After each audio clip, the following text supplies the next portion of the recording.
Hello guys, welcome to our channel. ఈరోజు hair గ్రోతింగ్కి oil ఇంట్లోనే ఎలా ప్రిపేర్ చేసుకోవాలో చూద్దాం. సో నేను 200 ml కోకోనట్ ఆయిల్ తీసుకున్నాను. సో స్టవ్ మీద మీరు ఏదైతే పెట్టాలనుకుంటున్నారో ఒక బౌల్ పెట్టుకొని ఇందులో చేసుకోవాలనుకుంటున్నారో అది యూజ్ చేయండి.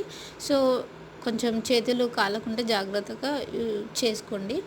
సో 2 స్పూన్ల నేను మెంతులు తీసుకున్నాను.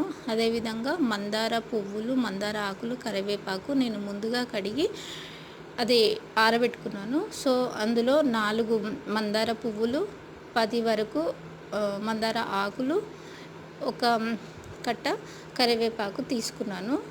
ఇది బాగా వేడవ్వాలి. లో టు మీడియం ఫ్లేమ్లో మాత్రమే దీన్ని పెట్టుకోండి.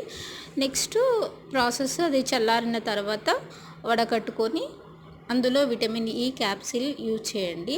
సో మీరు హెడ్ బాత్ చేసే ముందు 2 hours ముందే ఈ ఆయిల్ని అప్లై చేసుకోండి.